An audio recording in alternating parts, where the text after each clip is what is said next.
नमस्कार। कभी सोचा है कि भारत के सबसे जाने माने इम्तिहानों में से एक आईएएस को पास करना, लोग इसे अक्सर किसी ऊंचे पहाड़ पर चढ़ने जैसा क्यों कहते हैं? आज हम इसी मुश्किल चढ़ाई को पूरा करने के लिए एक गाइड को समझने वाले हैं।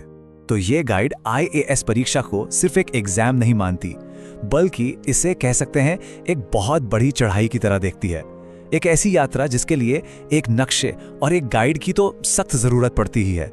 तो चलिए इस चुनौती की गहराई में उतरते हैं और देखते हैं कि ये पहाड़ असल में कितना विशाल है जिस पर चढ़ने की बात हो रही है। अब देखिए, कोई भी बड़ा अभियान हो, वो हमेशा अपने रास्ते का नक्शा बनाने से ही शुरू होता है। और आईएएस परीक्षा के लिए इसका मतलब है इसकी बनावट और सिलेबस को बिल्कुल रग रग से जानना। इस पूरे सफर को 3 अलग अलग पड़ावों में बांटा गया है, बिल्कुल वैसे ही जैसे कोई पर्वतारोही अपनी चढ़ाई को बेस कैंप, फिर मेन चढ़ाई और आखिर में शिखर पर जीत में बांटता है। और हर पड़ाव की अपनी एक अलग ही चुनौती है। अब यहाँ जो वाकई में दिलचस्प बात है वो ये है कि प्रीलिम्स को एवरेस्ट बेस कैंप क्यों कहा गया है। देखिए, इसका सीधा सा काम है लाखों की भीड़ में से उन सीरियस उम्मीदवारों को छांटना जो आगे की मुश्किल चढ़ाई के लिए सच में तैयार हैं। बेस कैंप के बाद अब आती है असली चढ़ाई। ये 5 दिन तक चलने वाला एक बहुत ही कठिन इम्तिहान है। इसमें निबंध से लेकर जनरल स्टडीज और ऑप्शनल सब्जेक्ट तक कुल 9 पेपर होते हैं। मतलब ये वाकई किसी भी उम्मीदवार के ज्ञान की गहराई और उसकी मेंटल स्ट्रेंथ की असली परीक्षा है। और फिर आता है आखिरी पड़ाव, शिखर, यानी पर्सनैलिटी टेस्ट। यहाँ पर सिर्फ ये नहीं परखा जाता कि कोई कितना जानता है, बल्कि ये भी कि वो इंसान असल में है कौन। ठीक है, तो अब जब रास्ते का नक्शा तैयार हो गया है तो भाई अपनी चढ़ाई के लिए जरूरी साजो सामान इकट्ठा करने का भी वक्त आ गया है। यहाँ पर करंट अफेयर्स को इस पूरी परीक्षा का वो सुनहरा धागा माना जाता है जो प्रीलिम्स के बेस कैंप से लेकर इंटरव्यू के शिखर तक हर पड़ाव को आपस में जोड़कर रखता है। यहाँ बात सिर्फ फैक्ट्स को रटने की नहीं है, असल बात है घटनाओं को आपस में जोड़ने की, एक सोची समझी राय बनाने की और उस दुनिया को समझने की जिसकी सेवा करने के लिए एक आईएएस अधिकारी तैयार होता है। अच्छा, जो लोग तैयारी करते हैं ना, उनके मन में एक आम सा सवाल उठता है कि क्या एनसीईआरटी की किताबें सिर्फ स्कूल के बच्चों के लिए? और इसका जवाब बिल्कुल साफ है। असल में इन किताबों को तैयारी की वो बुनियाद बताया गया है जो इस मुश्किल चढ़ाई के लिए एक मजबूत जमीन तैयार करती हैं।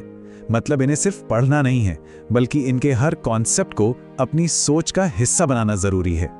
ये गाइड सिर्फ ये नहीं बताती कि क्या पढ़ना है, बल्कि ये भी बताती है कि कब पढ़ना है। ये जो टाइम टेबल है ना, ये एक तरह से अनुशासन का ब्लूप्रिंट है। ये रोज बदलते करंट अफेयर्स को बाकी सब्जेक्ट्स और सबसे जरूरी रिवीजन के साथ बैलेंस करता है। तो अब सामान भी पैक हो गया और शेड्यूल भी तैयार। तो अगला हिस्सा चढ़ाई के सबसे अहम पड़ाव पर फोकस करता है और वो है अभ्यास और सही रणनीति। देखिए, पिछले सालों के पेपर्स को सॉल्व करना ये सिर्फ जवाब रटना नहीं होता। ये तो एक तरह से एग्जाम के पैटर्न और एग्जामिनर की सोच को डिकोड करने जैसा है। ये एक स्ट्रैटेजिक एक्सरसाइज है बस। और यहीं से हम आते हैं अगले सबसे जरूरी हुनर पर, अपने ज्ञान को लिखने की कला के जरिए मजबूत और असरदार तर्कों में बदलना। ये एक ऐसा स्किल है जिसके बिना तो बात बनी नहीं सकती। दूसरे शब्दों में कहे तो जो जवाब लिखे जाते हैं वो एक सधी हुई कहानी की तरह होनी चाहिए, जो एग्जामिनर को बिना भटकाए सीधे आपके निष्कर्ष तक ले जाए। चलिए, अब हम शिखर के बिल्कुल करीब पहुंच रहे हैं। इस सफर का वो आखिरी और सबसे नाजुक पड़ाव जहां सिर्फ एक ही चीज सबसे ज्यादा मायने रखती है।